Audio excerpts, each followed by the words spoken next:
بسم اللہ الرحمن الرحیم۔ عزیز طلبہ السلام علیکم ورحمۃ اللہ وبرکاتہ۔ آج بچوں ہمارا سبق نمبر 47 ہے، جماعت نحو اردو کی نظم برسات کی بہاریں۔ اس کی ہم نے تشریح کرنی ہے۔ اس سے پہلے ہم نے اس کے مصنف کا شاعر کا مختصر تعارف سیکھا تھا، اور اس کے بعد پھر ہم نے اس کی تفہیم اور بلند خوانی کی تھی، اور تفہیم کے ساتھ ساتھ میں نے آپ کو بتایا تھا کہ اس کی تشریح انشاءاللہ کل کریں گے۔ اور تشریح میں آج میں آپ کو یہ بتا دوں کہ یہ جو مناظر کشی والی جو نظمیں ہیں یا کہانی نما نظمیں ہوتی ہیں، ان کی تشریح اس شعر کو ایکسپلین کر کے آپ پوری نہیں کر سکتے، بلکہ اس میں ہوتا یہ عام طور پر کہ جو مناظر بیان ہوئے ہیں ان میں سے چند کو یاد رکھ لیا جاتا ہے، 2 4 6 مناظر کو یاد رکھ لیا جاتا ہے، اور ہر شعر کے ساتھ وہ مناظر ذکر کرتے ہوئے اس شعر کو ایکسپلین کریں گے تو آپ کی تشریح پوری ہو جائے گی۔ یہ میں آپ کو آئندہ ایک آدھ شعر 2 شعروں میں بتا دوں گا۔ ہیں اس ہوا میں کیا کیا برسات کی بہاریں، سبزوں کی لہلہاٹ باغات کی بہاریں، بوندوں کی جمجماہٹ قطرات کی بہاریں، ہر بات کے تماشے ہر گھات کی بہاریں۔ دیکھو بچوں، اس بند میں انہوں نے کیا منظر بیان کیا جو برسات میں بارشوں کے نتیجے میں ظہور پذیر ہوتا ہے۔ ان میں سے ایک تو یہ کہ سبزے لہلہاتے ہیں، باغات خوشیاں دیتے ہیں، جو چھوٹے قطرے پانی کی بوندیں ہوتی ہیں وہ ٹمٹما رہی نظر آ رہی ہوتی ہیں، اور قطرات جو پانی کے ہیں وہ آدمی کو خوش کرنے والے ہوتے ہیں۔ گویا یوں کہہ سکتے ہو کہ ہر بات ہی آدمی کو خوش کرنے والی ہوتی ہے، اور ہر موقع ہی انسان کی خوشی کا سامان فراہم کرتا ہے۔ ایک منظر ایک یہ بیان کر دیا، اسی طرح اگلے بند میں، اسی طرح اگلے میں۔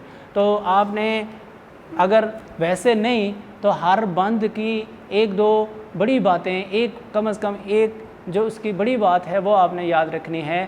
تو اس بند کی بڑی بات کیا ہے کہ اس میں جو منظر بیان ہوا وہ سبزے باغات بوندوں اور قطرات کا ہوا، کہ سبزوں کی چمک دھمک اور باغات سے ملنے والے خوشیاں، اسی طرح پانی کے جو چھوٹے قطرے ہوتے ہیں ان کا ٹمٹمانا، اور بڑے قطروں سے ملنے والے خوشیاں، یہ برسات کے موسم میں بارش کے بعد عام دیکھنے کو ملتی ہیں۔ ایک منظر یہ۔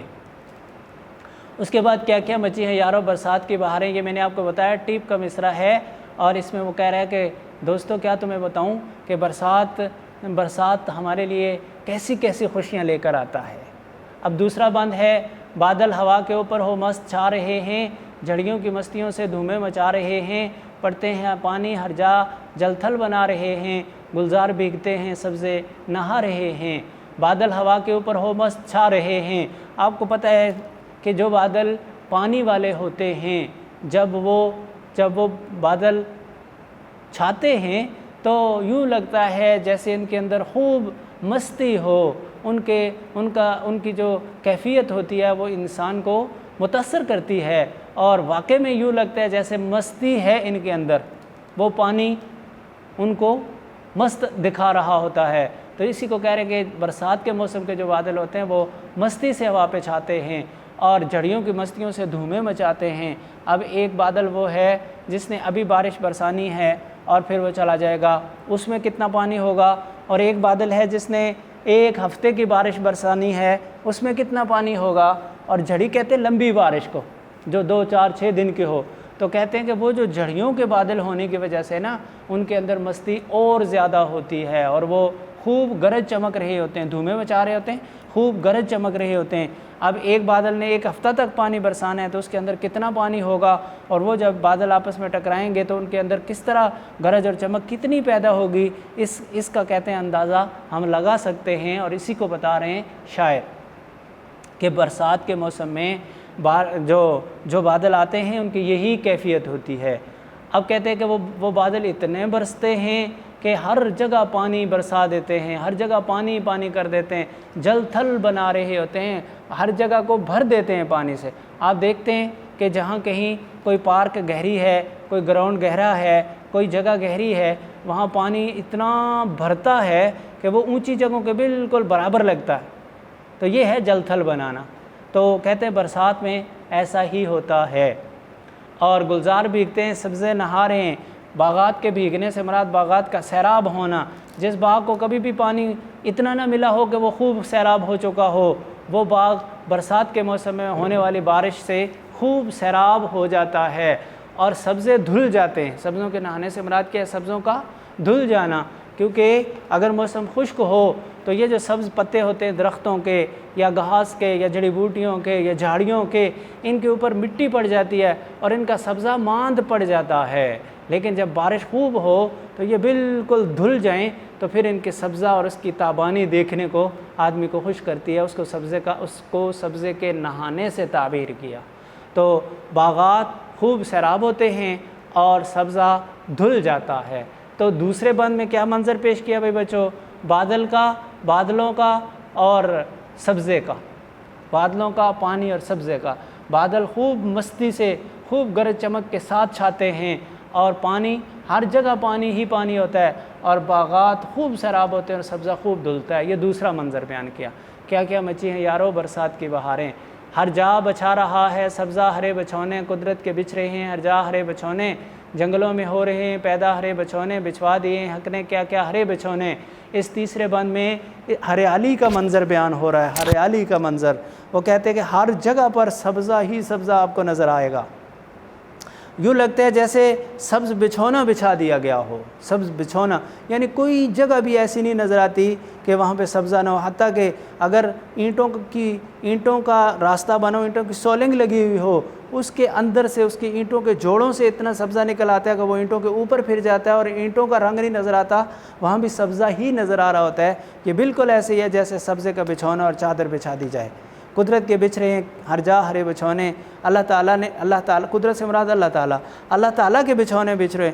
یہ کسی اور مخلوق میں سے کسی کی طاقت نہیں کہ وہ اس مقدار میں اور اتنی کثیر تعداد میں سبزے کو اگا دے جس طرح اللہ تعالیٰ موسم برسات میں اگا دیتے ہیں۔ یہ صرف اللہ ہی کے کام ہیں۔ جنگلوں میں ہو رہے ہیں پیدا ہرے بچھونے۔ جنگل بھائی بچوں، جو جنگل ہوتے ہیں دو طرح کے ہوتے ہیں۔ ایک تو وہ جنگل ہوتے ہیں جن کے درخت بڑے نہیں ہوتے، چھوٹے ہوتے ہیں، ان میں تو سبزہ خوب ہوتا ہے کیونکہ وہاں دھوپ بھی لگتی ہے اور پانی اور نمی بھی ہوتی ہے۔ اور ایک جنگل وہ ہوتا ہے جس میں بڑے لمبے درخت ہوتے ہیں، جس طرح پڑتل کا درخت، چیڑ کا درخت، چیل کا درخت، دیار کا درخت۔ اب یہ درخت ایسے ہوتے ہیں کہ یہ بڑے لمبے ہوتے ہیں، 50 100 500 فٹ لمبے ہوتے ہیں، اور ان کے جو ٹہن ہوتے ہیں وہ اوپر سے جا کر ایک دوسرے درخت کے ساتھ ایسے جڑ جاتے ہیں، اور جب وہ جڑے ہوتے ہیں تو نیچے بالکل سایہ ہوتا ہے، کبھی بھی وہاں دھوپ نہیں پڑتی، کسی طرف سے بھی نہیں پڑتی۔ اس لیے ایسا جو جنگل ہوتا ہے اس میں عام طور پر سبزہ نہیں ہوتا، اس لیے کہ سبزے کو دھوپ بھی چاہیے مناسب اور روشنی بھی مناسب چاہیے، اور وہ دھوپ اور روشنی اسے مناسب نہیں ملتی، اس لیے وہاں سبزہ نہیں ہوتا۔ لیکن کہ برسات کے موسم میں اس قدر نمی ہو جاتی ہے کہ وہاں بھی سبزہ اگاتا ہے۔ اسی کو وہ یہ کہہ رہے ہیں کہ جنگلوں میں بھی ہرے بچھونے پیدا ہو رہے ہیں، جنگلوں میں بھی ہرے بچھونے پیدا ہو رہے ہیں، اور بچھوا دیے ہیں حق نے کیا کیا ہرے بچھونے۔ اللہ تعالیٰ نے کیسے کیسے بچھونے بچھوائے ہیں۔ یہ جو بچھوانا ہے، بچھانا فعل لازم ہے، بچھوانا فعل متعدی ہے، اس کا مطلب یہ کہ مفعول کو بچھاتا ہے، اور اس کا مفعول کیا ہوگا؟ بچھونے، جہاں بچھے وہ اس کا مفعول۔ اور دوسرے معنی میں فرق یہ ہوتا ہے کہ فعل لازم فاعل کے اپنی طرف سے ہوتا ہے، فعل متعدی کسی دوسرے کی طرف سے ہوتا ہے، جس طرح بچھوانا کسی اور سے اور بچھانا خود۔ تو گویا کہ اس میں شاعر نے اس بات کی طرف اشارہ کیا کہ اللہ تعالیٰ کا ایک خاص نظام ہے جس کے تحت فرشتوں سے اللہ یہ کام لیتے ہیں، اللہ اپنے دست قدرت سے، اپنے ہاتھ سے نہیں کرتے، گویا ایک نظام کے تحت یہ کام ہوتا ہے۔ دوسرے فرشتوں کے حوالے اللہ ان کاموں کو کر دیتے ہیں اور وہ فرشتے اسے انجام پذیر کرتے ہیں۔ یہ ہے مفہوم بچھوا دیے کا۔ تو اللہ تعالیٰ نے ہر جگہ پہ ہرے ہرے بچھونے بچھوا کر گویا کہ ہر جگہ کو ہریالی بخش دی۔ کیا کیا مچی ہیں یارو برسات کی بہاریں۔ پھر وہ کہتے ہیں کہ سبزوں کی چمک دھمک ہو، ابر کی سیاہی ہو، اور چھانے والی گھٹائیں، سرخ اور سفید کاہی، اور ہر ایک کا بھیگنا اپنے اپنے مقام پر، سب بھیگتے ہیں گھر گھر، ہر ایک کا اپنے اپنے مقام پر بھیگنا، چاند سے لے کر مچھلی تک اور یہ سارے رنگ کون بدلتا ہے، یہ سارے حالات کون بدلتا ہے؟ کہتے ہیں کہ یا اللہ تیرے سوا یہ رنگ کوئی نہیں بدل سکتا، یہ حالات کوئی نہیں بدل سکتا۔ تو اس بند میں کیا منظر بیان کیا بھائی بچوں؟ چھانے والے گھٹائیں اور سرخ اور سفید کاہی کا منظر بیان کیا، اور بدلتے رنگوں کا بدلتے حالات کا منظر بیان کیا کہ اللہ ہی کی طرف سے ہوتے ہیں۔ اور اس کے بعد کیا کیا مچی ہیں یارو برسات کی بہاریں۔ آخری بند میں اللہ کی قدرت کے مناظر، اللہ کی قدرت کو، اللہ کی طاقت کو بیان کر رہے ہیں کہ یا اللہ تیری قدرت، تیری طاقت کے ساتھ کیا کیا سامان موجود ہیں، اور بدلے ہیں رنگ کیا کیا، ہر آن تیری قدرت، اور ہر لمحہ تیری طاقت اور قدرت کی وجہ سے کیسے کیسے رنگ بدلتا ہے۔ میں نے آپ کو بتایا تھا نا، جیسے ابھی دھوپ نکل رہی ہے اور رنگ، تھوڑی دیر کے بعد بادل آ گئے اور رنگ، تھوڑی دیر کے بعد بارش برسنے لگی اور رنگ، تھوڑی دیر بعد کافی بارش ہو گئی تو اور رنگ۔ تو یہ جو لمحے رنگ بدلتے ہیں، یہ کون بدلواتا ہے؟ اللہ کی قدرت سے یہ بدلتے ہیں، ان کے اندر یہ مجال نہیں کہ یہ اپنے طور پر یہ کر سکیں۔ اور پھر ہے سب مست ہو رہے ہیں پہچان تیری قدرت۔ یہ بھی میں نے آپ کو بتا دیا تھا کہ انسان سب مرجھائے ہوئے ہیں، سب پریشان ہیں گرمی کی وجہ سے، پسینے کی وجہ سے اور پیاس کی وجہ سے، لیکن اچانک سے خوب بادل آئے، ہوائیں چلیں، بارش ہوئی تو ایک دم سے چھتوں پہ باہر نکل آئے، بارشوں میں نہانے لگے اور آوازیں آنے لگی، بچوں کا شور آنے لگا، یہ مستی کی ایک کیفیت ظاہر ہونے لگی، اور یہ ایک دم سے اس حالت سے مست حالت لانے والا کون ہے؟ اللہ کی ذات ہے، اللہ کی قدرت کے ساتھ ایسا ہوتا ہے، ورنہ ایسا نہیں ہوتا۔ سب مست ہو رہے ہیں پہچان تیری قدرت، تیتر پکارتے ہیں سبحان تیری قدرت۔ اور اللہ کی قدرت کی سب سے بڑی ایک علامت یہ کہ ہر جانور جو بولتا ہے وہ اللہ کی تسبیح بیان کر رہا ہوتا ہے۔